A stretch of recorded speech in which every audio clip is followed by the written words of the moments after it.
Hari Om. Start with the prayer. Om Sahana Bhavatu Sahanau Bhunaktu Sahaviryam Karavavahai Tejasvinavadhitamastu ma vidvishavahai. Om Shanti Shanti Shanti. Chinmayam Vyapiyat Sarvam Trailokyam Sacharacharam Tatpadam Darsitam Yena Tasmai Sri Gurave Namaha. Sri Gurubhyo Namaha. Hari Om. So we are looking at Karma Yoga, and after discussing several aspects of it, we are addressing what is swadharma, because Krishna says swadharma is better to do than paradharma. And in the swadharma depends upon what role one plays in life, whether it's a father, mother, daughter, son, or employee, and what kind of employment it is. So depending upon that role, one has its swadharma also. Also, one has swadharma depending upon the mental attitudes that is developed because of the nature of the mind. And that nature of the mind, because it's a product of the Prakriti, it has three gunas, is sattva, rajas, tamo gunas, and sattva guna predominant, where mind is more contemplative and where it's seeking knowledge, and that is a sattva guna pradhanam, and that is the mind that is conducive for jnana yoga. The other mind is rajoguna, where it's dynamic, active, and it is restless unless it gets involved in the activities. And therefore, that mind has to go into the field of actions but perform with an attitude of karma yoga. And the third guna is tamasic, which is essentially a procrastinating, lazy, or that which is not able to take an independent decisions or roles in life. They have to follow. This is type of classifications. Those who are predominant sattva guna, those can be predominant rajoguna with the sattva guna next, and those who can be predominant with rajoguna with tamo guna next, and those who can be predominant with the tamo guna with rajas and followed by sattva. So this is the hierarchies that are depending upon the mental attitudes or mental quality of the mind. And that this classification is universal. So depending upon where you fit in, one has to tune his growth or his evolution based on that. And the prescriptions are provided for each type of mind. So if I go and sit in the Vedanta class and I become restless, so that's not the place where mind is ready or conducive. First I had to make the mind calm and quiet before I can go and listen to any Vedantic discussions. So this is all part of growing up a human being in the evolutionary process. Now we look also at different type of classifications. This is where there are contemplative people who are predominantly sattvic and predominantly where they want to learn and investigate, and they want to be sitting in a seat of meditation and inquire. They are able to concentrate, that ekagrata is there, that they are able to do it, and therefore they are the ones who can really sit and meditate. For other people who are rajasic, if they sit in seat of meditation, the mind goes all over the place. Because they may be bodily present, but the mind is traveling all over the world. And you say, how come I am not able to concentrate? Because it's the nature of the mind to run. And where does it run? It has attachments all over. And a tamasic mind, you want to sit and say, tomorrow I will do it. It's a postponed. Procrastination is a part of this tamasic nature. This is understood as we go along as in our human evolution itself. So those who are predominantly interested in the knowledge and they become wise and they can help others also in their growth. And this is one kind. And those who are rajasic, they are the ones who can be active, involved in the society, in uplifting, and they are called really workers. We have religious workers, we have political workers. Not only they want to study, they want to help and they want to do something in the society where they cannot sit down quietly and contemplate on it. So they go out into the field and they are essentially not having a self-centered alone. They want to have self, at the same time they want to help the society also, and we call them as workers. They call religious workers, political workers, social workers, all are workers. And the third one is only I want to do any work only because I want to enjoy something. They are trying to gain or do something for sensual enjoyment or for selfish sake, and they are essentially laborers. You may be PhD, but if you are working only for your stomach, for your only desires, only self-centered, then you come under the third classification.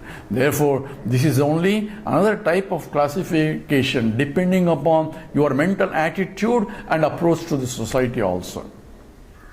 So by this, a sattvic mind becomes a less selfish mind. And a less selfish mind is more having a mano vishalata, expanding mind, where it includes everybody else also into me, so that I can help others also in some form. And that is the mind that is required for evolution. So we have classified essentially the type of actions that come out of it depending upon sattva, rajo, tamo gunas. One is more jnanis who work, and the one who are essentially workers who are rajasic, and those who are laborers who are tamasic. It's a classification based on your own attitude and qualities of your mind, not to classify others, because you don't know what the frame of mind of others are. So this has to be very careful, and we have to apply it only for self-evolution or the growth of evolution. And in the process, if you can help others also, that becomes a part of sattvic guna also. That is one type of classification. Then we go into the other classification. Say, when I perform an action, because I'm going on all these details only because most of us fit into this rajasic karma yogins. And therefore, how we tune our mind to the higher is important in this process. If you understand the theory, then I had to readjust my mind in my attitude, in my actions, so that I grow to higher state.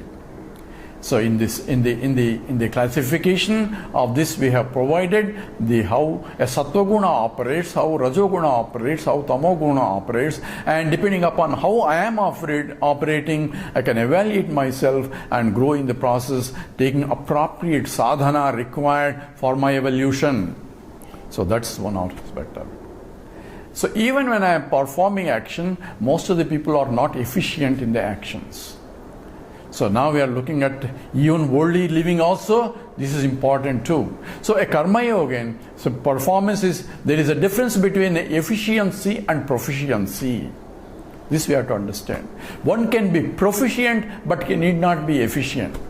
A simple example that's given is, says a famous doctor, he has done so many surgeries and worldwide expert, but when it comes, if the patient is his own son, his efficiency goes down. He may be proficient but not efficient.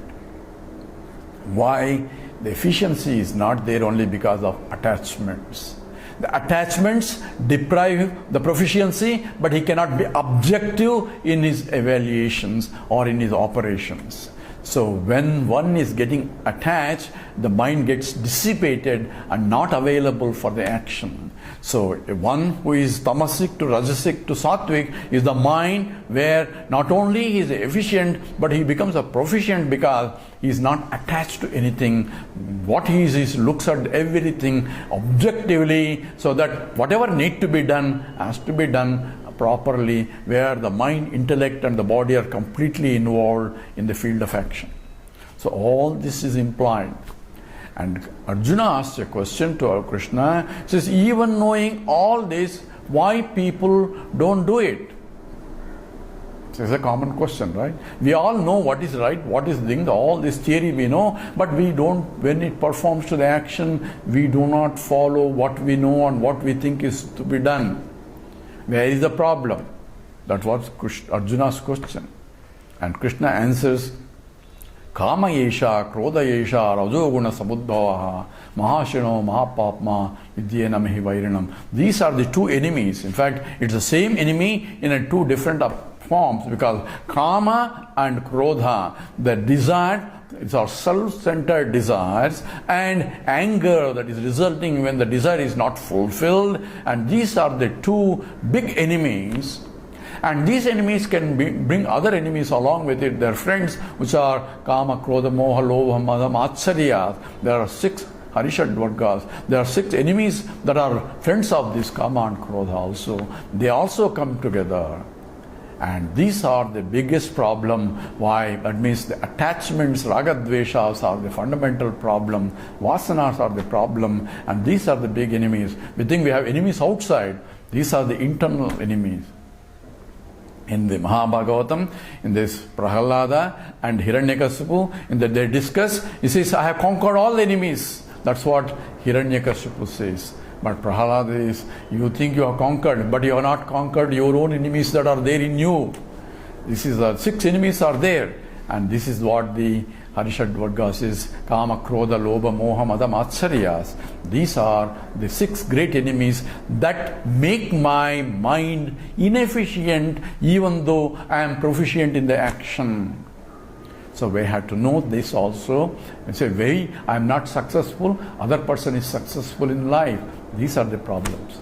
So how do I get these vasanas also? We went to some theory, but Krishna gives you a methodology why one develops this. In the 2nd chapter, the beautiful sloka says, Jhayato vishayan pumsaha sangaste shupajayate sangat sanjayate kamaha kamat krodho bijayate krodhat bhavati sammoha sammoha smriti vibhramaha Swati Brahmsa Dinasa Pranasyati. So his degradation of a human being from one step to one step to one step to one step, all the way down until he goes completely kaput.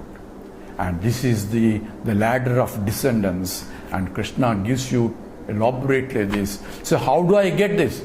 So give an example. Jayato Vishayan Pumsaha. When I keep thinking of an object, I develop an attachment for the object. So I was just walking into to a shopping mall, and suddenly I saw beautiful picture there, and I saw it's a price is too high. Oh, obviously if I can put this picture in my living room in that position, it looks so beautiful. I have all imaginations until I saw the price. So it's too costly. Let's go. Picture didn't come to me. I went to the mall, not by buying a picture, just for a walking. Suddenly window shopping, I saw this picture and suddenly it attracted me. And I developed a desire for it. So, Jayato Vishayan Pumsaha Sangaste Oshopajayate Sangat Kamaha. By keeping association with it. So next day I also go. Then again I imagine how it will be if I possess that. So I keep thinking about the object more and more. So I develop a ragam, attachment to that. And suddenly I see what? Sale. There's a big sale board. Say, my God, let me go and see.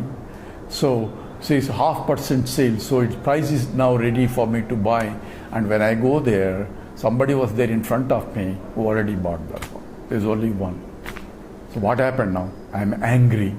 Says, how come I didn't get it? I'm frustration because the desire is not fulfilled. So therefore, kama can lead to the krodha, and krodha in the anger. If the anger is intense, I can lose the discrimination. I don't know whether the person is my mother or a father. I'm ready to hit because of the anger. In the angry mood, I lose the discrimination of what is right and what is wrong. And in the process, I perform an action and I had to bear the results of that action.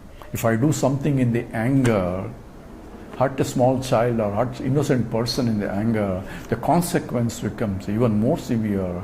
And therefore, the whole degradation of this one, human psychological degradation, is Krishna picturizes in a very pictorial form. One step leading to other step, unless I control the mind and redirect the mind. And Shankara provides the other ladder also. This is a downward going down, whereas there is upward ladder also. So what should I do in order for me to go? Says satsangatve nissangatvam, nissangatve nirmohatvam, nirmohatve nischalatatvam, nischalatatve jivan mukta. So what should I do in order to get out of this? Satsang, having an association of the good. What is Sat? That which is where not only the existence of the God, but how the path towards it, because it's the group where all people are devoted towards the higher. And that company will keep my mind also elevated to that state. And satsangatve nissangatvam. Nissang means I get detached from all other lower things. By attaching my mind to the higher, I can get detached from the lower. And in the process, nissangatve nirmohatvam. When I have no more attachments, the delusion is taking that the polarity, the illusion is reality, goes away, and I see more reality. Nissangatve nirmohatvam, nirmohatve nischalatatvam. Mind is calm and quiet and serene and ready to grasp the knowledge. And nischalatatve jivan muktaha. I can go to become a jivan mukta, that is the mukta purusha. So there is an upward ladder where same mind can be tuned towards higher. Therefore, in the qualifications of the student, seeker, Shama, Dhamma, Adi are prescribed as a necessary qualifications to go for Chitta Suddhi. Shama is controlling the mind. Dhamma is not to go to the shop and necessarily do window shopping. Avoid the contact with the sense organs, sense objects. And these becomes an important discipline for growing up for the Chitta Suddhi. So we are addressing the several aspects of it. So another aspect of it is the deficiency becomes low of agitations. When I am performing the action, when I am doing it with all these preparations and all that, I have the mind, I have the intellect, and I have this one. I am now ready to jump into the action. Still, people are not efficient. Where is the problem? Krishna says, there are three avenues in which the mind gets dissipated. One is about the regrets of the past. The other one is the excitement about the present. And the third one is anxiety about the future. So mind, instead of jumping into the action, remember, karmani eva adhikaraste, we said only you can perform the action in the present, not in the past and the future. But when the mind goes about, oh, last time I did it and I was failure and I don't know whether I'm going to do it, I am about thinking about my past when I'm performing an action in the present. So regrets of the past make my mind inefficient in the present. That's one way my mind, mental energy get dissipated. So sitting in the exam, instead of doing my work, I think of something else. I didn't do properly last time, I didn't do this time, and I don't know whether I'm going to do now or not. All this is essentially mind is distracted from activity in the present. And the present itself, people get excited in the present. Oh, I'm so excited, but the mind is not available for the action. Swami Chinmayananda gives a beautiful example. This clerk is very efficient, very active, and sees so many files are there. He looks at one file, suddenly he thinks of other file, then third file. Neither one file moves out of it. He's working all the time, but no productive work has come out. Because the excitement, agitations, I want to do this, I want to do this, I want to do this, and that very excitement, you are not able to do any one of that. So that's why even according to the objective sciences, even in the management also, you prioritize what is first, what is second, what is that, and every day you prioritize, this is my first task, that has to be done, and concentrate on that before you take up the second.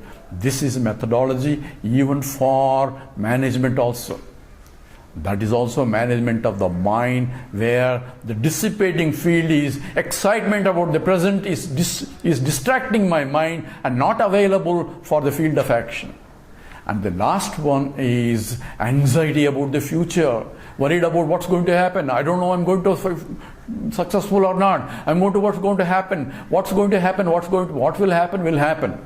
But if I don't do it properly now, something else will definitely happen. So concentrate what I can do right now So that ekagrata becomes important in any success. And this can be done beautifully if we bring Ishvara into picture. Oh Lord, you worry about all that. Future, past, present, that's your problem. I'm going to do this best as to you as a prayer. So when that attitude of Ishvararpita Buddhi comes, then all other things closes in. Mind becomes calm and quiet also. And if I don't know what to do, what should I do? What is my dharma? What is all this? I don't know all these things. That's why when Arjuna didn't know what to do, he says, please teach me, I am your student. So, Sishatoham Sadimam Tvam Prapannam. So, Prapaddi Marga, where surrendering to a teacher becomes an important vehicle, or surrendering to the God. So, go to a puja room or surrender to the God, and whatever the God gives you through your mind as to be done, do that with it is from the God. Then mind is unagitated, because when I'm excited, I don't know what to do correctly also. So at that time, go to prayer room. So this all because of Karma Yoga helps in this process. And thus Karma Yoga helps as most efficient way of preparing the mind for Jnana Yoga. Then we will address what is this Jnana Yoga, how do you know I have prepared enough, and what is the transition between the Karma Yoga and the Jnana Yoga in the next talk. We'll do it now, the prayer. Om Purnamada Purnamidam Purnat Purnamudachyate Purnasya Purnamadaya Purnameva Vasishyate. Om Shanti Shanti Shanti. Harihi Om. Sri Gurubhyo Namaha. Harihi Om.